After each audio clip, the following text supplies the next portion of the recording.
paz do Senhor, meus queridos irmãos, você que está chegando agora, você que já me acompanha aqui no canal EBD, Palavra de Vida para você. Eu sou o professor Edson e juntos nós estamos estudando nesse terceiro trimestre de 2022 a revista que tem como tema os ataques contra a Igreja de Cristo, as sutilezas de Satanás nestes dias que antecedem a volta de Jesus Cristo. Nesta oportunidade, nós estaremos estudando a lição de número 3, lembrando aos irmãos que a lição de número 2 está numa playlist aqui no canal chamada EBD, a Igreja de Cristo. À luz das Escrituras, nós estaremos estudando nesta oportunidade a lição então de número 3, que tem como tema a sutileza da imoralidade sexual. Amém? Esta lição é para o dia 17 de julho de 2022. Ela tem como texto áureo: fugir da prostituição.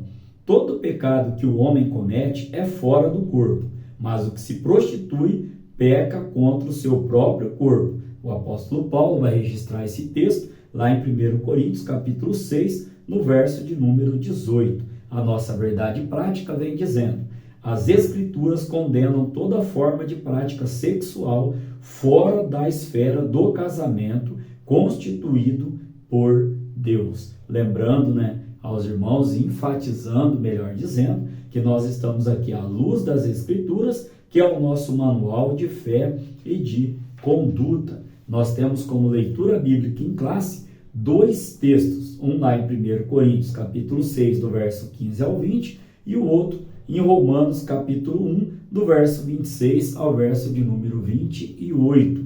Nós estaremos fazendo menção de alguns destes textos, de alguns destes versículos, no decorrer da nossa lição de hoje. Haja visto que o nosso texto áureo está na primeira leitura bíblica, aqui em Coríntios, capítulo número 6, no verso de número 18. Gostaria de enfatizar ainda o versículo de número 19, que vem dizendo: ou não sabeis que o nosso corpo é o templo do Espírito Santo que habita em vós, provenientes de Deus, e que não sois de vós mesmos? E o verso de número 20, que vem trazendo: porque fostes comprado por bom preço, glorificai, pois, a Deus no vosso corpo e no vosso espírito, os quais pertencem a Deus. E Paulo vai dizer, lá em Romanos, capítulo de número 1, que pelo que Deus os abandonou às paixões infames, porque até as suas mulheres mudaram o uso natural, no contrário à natureza,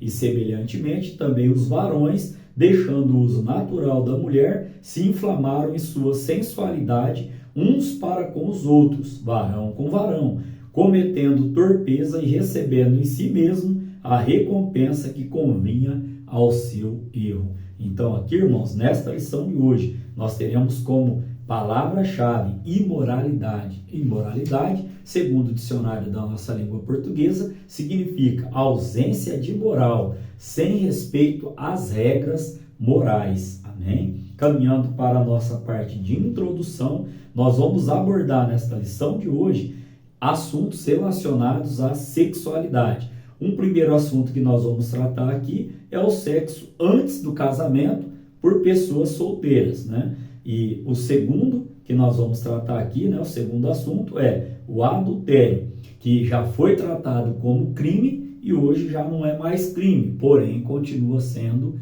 pecado. E um terceiro assunto, a normalização da sexualidade. Amém? Caminhando para o tópico de número 1, temos aqui o tema, a revolução sexual. Neste tópico de número 1, nós estaremos estudando, no primeiro subtópico, um novo paradigma para a sexualidade. No segundo subtópico, nós estaremos estudando a quebra de um tabu. Vamos então ao primeiro subtópico. O paradigma judaico-cristão moldou a cultura ocidental durante séculos, melhor dizendo. O que é um paradigma? O que significa essa palavra? Essa palavra significa um padrão, que tinha um modelo. E agora, nos nossos dias atuais, este modelo está aí se perdendo. Os valores morais prevalecentes eram aqueles extraídos da Bíblia ou inferidos a partir dela. Desse aspecto, então, ó, a sexualidade humana era vista como algo sagrado. E qual era o modelo da sexualidade humana, se tratando aqui, então, de relações aqui? Era heterossexuais e monogâmicas, amém? E aí a gente tem uma referência bíblica aqui ainda, ó, lá em Gênesis capítulo 1, no verso de número 27, que eu já quero estar lendo aos irmãos aqui, ó, para embasar o que o autor da revista nos colocou aqui. Diz assim, ó: e criou Deus o homem à sua imagem, a imagem de Deus o criou, homem e mulher os criou. Amém? Então aqui, ó, havia, portanto, uma visão conservadora sobre a forma como a sexualidade deveria se expressar. Esta visão conservadora, irmãos, nós não devemos perder, porque ela está pautada no nosso manual de fé e conduta, que é a palavra do Senhor. Amém? Caminhando para o subtópico de número 2, temos como tema a quebra de um tabu. O que é um tabu? Tabu é o quê? O que significa essa quebra? É quebrar algo que era indiscutível, que não podia ser mudado, ou seja, romper regras, né, indiscutíveis. Que regras indiscutíveis? As que estão na palavra do Senhor. Vamos entender então. Nos anos, né, a partir dos anos de 1960, o que aconteceu? O Ocidente passa por grandes mudanças sociais, né? E cada vez mais os movimentos, né, de contestação, né, principalmente da moral cristã, ganham o que? Mais visibilidade. E com a chegada da TV, a contracultura chega com mais força e de uma forma muito mais presente nos lares. Aqui eu quero enfatizar que o problema não está na TV, o problema não está no celular, o problema não está na tecnologia, o problema não está na internet, o problema está onde? No que nós estamos colocando nossos olhos, os nossos ouvidos, aquilo que nós estamos assistindo ou acessando. Tem muita coisa boa na TV e muita coisa boa também na internet. Ainda podemos dizer aqui, ó, que os historiadores observavam o quê? Que a contracepção e a nudez em público e outras formas alternativas de sexualidade, bem como a legalização do aborto, foram fenômenos que começaram a ganhar força na sociedade a partir desta época, de 1960. Dessa forma, a sexualidade, conforme definida pelo cristianismo, passou a ser considerada como um tabu a ser quebrado. Ainda podemos trazer aqui que a partir dos anos 80, olha o que acontece, cresce a indústria pornográfica, né? O casamento torna-se uma prática cada vez menos aceita, né? A relação sexual antes do casamento cada vez mais aceita, né? Muitos evangélicos, né, passam a fazer concessão a essa nova moralidade ou imoralidade. A relação sexual entre pessoas solteiras, o relacionamento extraconjugal e o homossexualismo passam a ser vistos com mais naturalidade, mas é bom enfatizar, não deixando de ser pecado, como nós estaremos estudando nos tópicos que se seguem aqui. Então, neste primeiro tópico, nós aprendemos, né, sobre um novo paradigma para a sexualidade, também aprendemos aqui sobre essa quebra do tabu. E, como sinopse, a revolução sexual trouxe um novo paradigma para a sexualidade moderna. Haja visto o que nós temos visto aí, né, na sociedade. O tópico de número 2, ele vai trazer o seguinte tema: as principais distorções da sexualidade sadia. O que vem ser distorção, irmão? Vem ser um desvirtuamento, vem ser o quê? Uma alteração, uma deformação deste paradigma aqui que nós tínhamos como judaico-cristão, né? Que eram os preceitos, aquela visão conservadora. Vamos entender então os seus subtópicos aqui. Nós estaremos estudando 3 subtópicos: a prática da fornicação, o adultério, que deixou de ser crime, mas não deixou de ser pecado, e também a homossexualidade, que está aí na contradição da ordem natural. Vamos ao primeiro subtópico, então. Primeiro subtópico tem como tema a prática da fornicação. No contexto evangélico, que é o que a gente está aprendendo, é o que a gente crê, é o que a gente professa e é o que a gente ensina. O quê? O que está registrado na palavra do Senhor, nas Santas Escrituras, amém? Então, nesse contexto evangélico, o termo fornicação passou a ser entendido como a prática não aceita e reprovável do sexo antes do casamento, realizada por pessoas solteiras. Ainda neste contexto, qualquer tipo de ato sexual considerado pecaminoso, incluindo adultério, prostituição, impureza e fornicação. Na verdade, esse termo grego que nós conhecemos aqui, porneia, classifica as palavras prostituição e fornicação como sinônimas. E Paulo vem dizendo lá em 1 Coríntios 6,18, que é o nosso texto áureo, fugir da prostituição. Todo pecado que o homem comete é fora do corpo, mas o que se prostitui peca contra o seu próprio corpo. Aqui eu acho interessante, né, que a Bíblia vem registrando através de Tiago o que? Achegai-vos, pois, a Deus, resistir o diabo e ele fugirá de vós. E aqui Paulo, sobre este tipo de pecado, este tipo de conduta de fornicação e prostituição, ele nos orienta a nós fugirmos. Olha o exemplo de José, né? Não foi uma vez nem duas, quero entender assim, que a mulher de Potifar, ela tentou ali seduzir José. E José fez o quê? Fugiu daquela situação. Tem coisas, irmãos, que não adianta. Tem coisas que nós devemos enfrentar. Agora, quando a Bíblia nos orienta a fugir, não vai dar uma de forte, porque com certeza vai te trazer problema espiritual nesse contexto aqui. Se o conselho de Paulo, se a palavra é fugir, não é enfrentar nessa situação aqui, ó. Ainda, ó, nós temos que entender que prostituição, fornicação são práticas pecaminosas e extremamente maléficas para a nossa vida cristã. O segundo subtópico vai tratar sobre o adultério. O adultério não é crime, mas continua sendo pecado. O adultério já foi considerado crime pela legislação brasileira, até a revogação da lei que o regulamentava. Fui pesquisar que lei que regulamentava, a lei de número 11.106 de 2005. O que esta lei trazia como pena? Que aquele que fosse pego em adultério ou comprovado o adultério, ele pegaria ali de 15 dias a 6 meses de reclusão. Mas esta lei, ela foi revogada. Mas a luz da Bíblia não deixou de ser pecado. Lembra lá do exemplo de Davi? Quando Davi cai no adultério com Betseba, o profeta Natã, mandado por Deus, né? Ele faz o que ali? Ele condenou de forma dura aquele ato pecaminoso. Lá em 2 Samuel, capítulo de número 11, do verso 1 ao 5, os irmãos vão encontrar esse contexto. Lá em Provérbios, também, no capítulo 5, do verso 1 ao 23, nós iremos encontrar o quê? A palavra do Senhor nos orientando a fugir da mulher estranha, da mulher, né, meretriz ali. É só os irmãos estarem fazendo a leitura lá. Eu queria enfatizar aqui, pelo menos uns 2, 3 versículos deste texto, que é muito interessante para essa lição de hoje. Ó.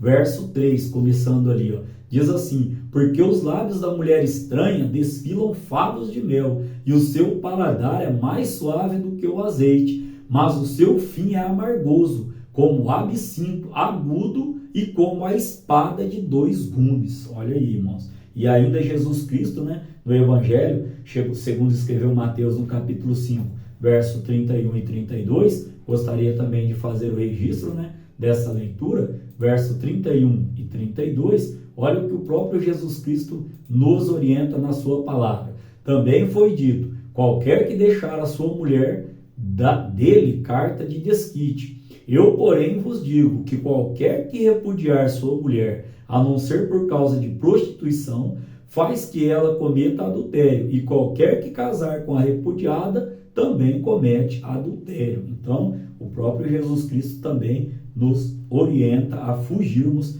destas situações. O terceiro subtópico vem trazendo o tema homossexualidade, uma contradição da ordem natural. Aqui é importantíssimo nós frisarmos o quê?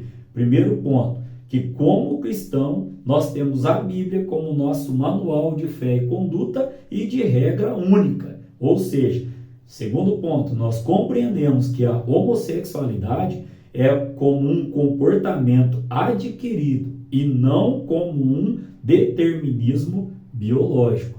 Tem aí pesquisas feitas, né, principalmente a questão aí dos gêmeos, que um às vezes parte para o lado homossexual e o outro não. Então aí a ciência aí mostra o quê? Confirma, né, que há gêmeos em que um é homossexual e o outro não. E se a homossexualidade fosse genética, isso jamais aconteceria. Porque, em outras palavras, os gêmeos seriam homossexuais, pois possuem a mesma constituição genética. E não é isso que acontece. E um terceiro ponto aqui, que é importante nós frisarmos, de acordo com o autor da nossa revista, que assim os cristãos conservadores, de novo essa palavra, né? Cristãos conservadores em que sentido? Tementes, né, e amantes da palavra do Senhor, que amam a palavra de Deus e o corpo de Cristo. Entendem que a reprovação da prática homossexual se dá por conta de esta ser contrária à ordem natural da criação, conforme registrada na Bíblia, e não um fruto de preconceito. Não é porque nós somos preconceituosos, é porque nós temos a Bíblia como manual de fé e conduta. Nós amamos o pecador, mas nós não amamos o pecado. Nós ensinamos que aquilo é um ato pecaminoso, que no princípio, Jesus vai dizer, não foi dessa maneira, entendeu? Então aqui, Paulo ainda lá em 1 Coríntios, olha o que a palavra do Senhor vem dizendo aqui, irmãos. Paulo em 1 Coríntios, capítulo de número 6, no verso de número 9 e 10, olha que texto forte que nós vamos encontrar. Não sabeis que os injustos não hão de herdar o reino de Deus? Não erreis, nem os devassos, nem os idólatras, nem os adúlteros, nem os efeminados, nem os sodomitas, nem os ladrões, nem os avarentos, nem os bêbados, nem os maldizentes, nem os roubadores herdarão o reino de Deus. Nós vamos ver no contexto da nossa lição aqui que há esperança. Aquele que persiste no erro, endurece o seu coração, ele não alcança a misericórdia. Mas aquele que confessa, aquele que se arrepende e deixa, alcança a misericórdia. Esse texto está lá em Provérbios. Amém? Então aqui, importante também frisar que o nosso compromisso, ele é com a palavra, de levar o quê? A palavra àquele que está no pecado. Qual é a diferença, irmãos? Nós pecamos também, mas nós não temos prazer mais no pecado. Essa é a diferença daquele que aceitou Jesus Cristo como Salvador. Como sinopse deste tópico de número 2, onde nós aprendemos aqui sobre 3 situações que estão distorcendo a sexualidade sadia. Quais são essas situações? A primeira, a fornicação, que é sinônimo, né, de prostituição, né, que vem da palavra porneia, do grego porneia. Nós aprendemos aqui também sobre o adultério. Aqui, irmãos, me veio agora o pensamento aqui, não só o adultério, como nós conhecemos, né, mais conhecido, né, na prática, mas também o adultério virtual. Quantas famílias não estão sendo destruídas por causa de, lembra lá, não é a TV, não é o celular, não é a rede social, mas é aquilo que nós estamos ali fazendo, né, quando achamos que não tem ninguém olhando. Quantas famílias não estão sendo destruídas por causa desse adultério virtual, né? Estou aqui na frente do computador ou no celular. Eu sei de casos, irmãos, de que a esposa chegou por trás da pessoa, ficou ali lendo, ficou ali olhando e acabou. Em todas as situações, o melhor é o perdão. Nesse contexto de adultério aqui, estou falando desta maneira, né?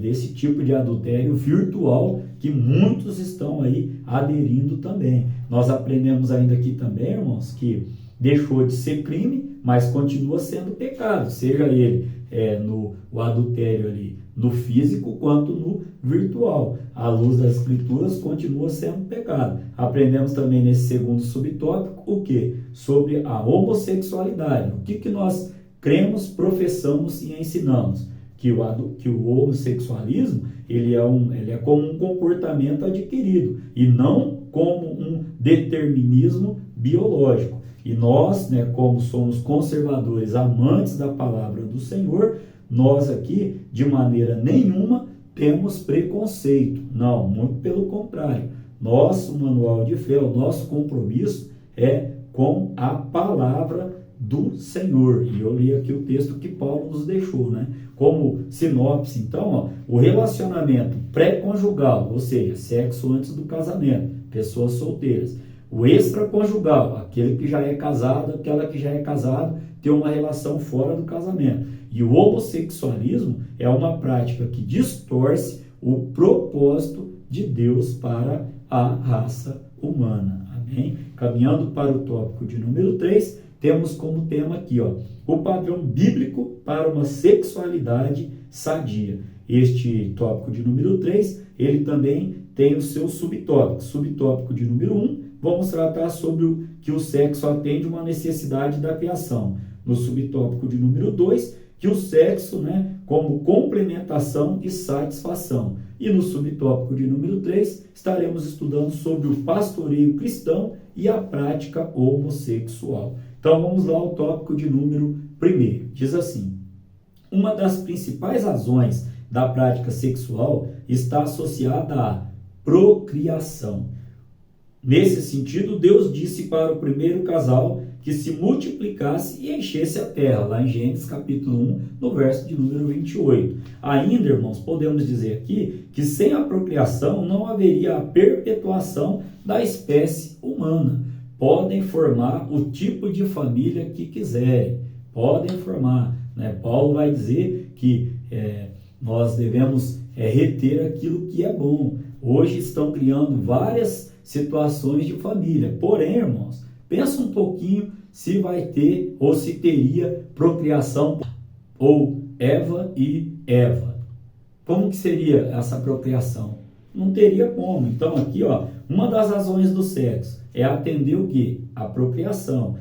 Outra, o sexo como complementação e satisfação. Aqui, a maneira que o Criador deixou para guardar o casal contra suas mais diferentes formas de impureza, como fornicação, adultério e homossexualismo, foi o sexo praticado na esfera do casamento. Lá em Hebreus capítulo 13, verso 4, nós vemos ali que o matrimônio, ele é o quê? Ele é sagrado. Hebreus capítulo de número 13, no verso de número 4, olha o que a palavra do Senhor vem dizendo aqui, Vamos lá ler. Venerado seja entre todos o matrimônio e o leito sem mácula. Porém, aos que se dão à prostituição e aos adúlteros, Deus os julgará. Então, quem sou eu, para estar aqui apontando o meu dedo A ou B? Eu estou trazendo a palavra do Senhor sobre esse tipo, de comportamento, porém, aos que se dão à prostituição, que a gente já viu que é sinônimo de fornicação,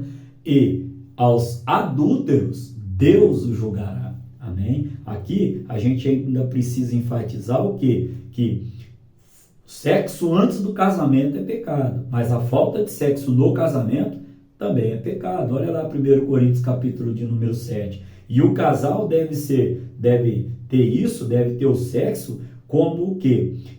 Não como um fardo, mas como algo prazeroso, algo que complementa ou completa um ao outro. O casal tem que se sentir o quê? Satisfeito e realizado. Se você continuar lendo o capítulo 5 de Provérbios, lá no verso 18 e 19, você vai encontrar embasamento para este assunto aqui, que a gente trouxe aqui. Deve ser feito sem obrigação e ser praticado de uma forma o quê? Não mecânica, e sim com muito amor, com muito carinho. Se tornarão uma só carne. É uma intimidade, irmãos. Estava até comentando com a minha esposa no dia de hoje. É a totalidade da intimidade. Um se entregar para o outro e completar, um completar o outro nesse sentido aqui, O terceiro subtópico vem dizendo o pastoreio cristão e a prática homossexual. Aqui precisamos deixar bem claro,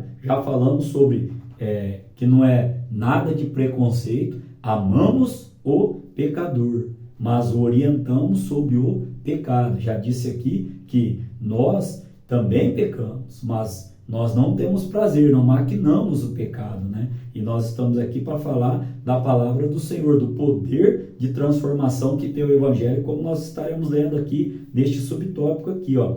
Então, ó, a igreja não deve de forma alguma deixar de enxergar a pessoa do homossexual como alguém que foi feito à imagem e à semelhança de Deus, lá em Gênesis capítulo 1, verso 26. Aqui, irmãos, é o que? É amar o pecador, mas abominar o quê? O pecado. Por quê? Ó? Porque Deus, quando mandou o seu Filho amado, lá em João capítulo 3, verso 16, não foi por um ou por outro, foi por todos. Amém? Então aqui ainda, ó, a igreja, portanto, não deve rejeitar o homossexual, como não deve rejeitar as demais pessoas que agem de forma contrária aos valores cristãos. Amém? Então a igreja, né, nós que somos igreja, nós cremos e defendemos o quê? Que qualquer forma de expressão fora do casamento ou praticada por pessoas do mesmo sexo é mostrado nas Escrituras como pecaminosa. Mas nós também cremos que o Evangelho é poderoso para transformar todo aquele que crê em Jesus Cristo como seu Salvador.